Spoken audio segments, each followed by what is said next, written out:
فکر کن دستت باز بود و ظرف بزرگتری داشتی.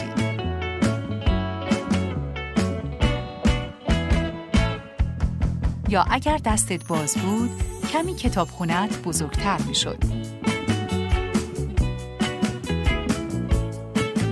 یا اگر دستت باز بود و میتونستی جای پارک بزرگتری داشته باشی.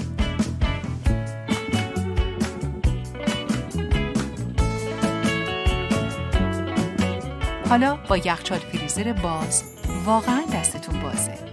باز یخچال فریزر جدید و عریض دیپوینت. دیپوینت، شایسته خانه تو.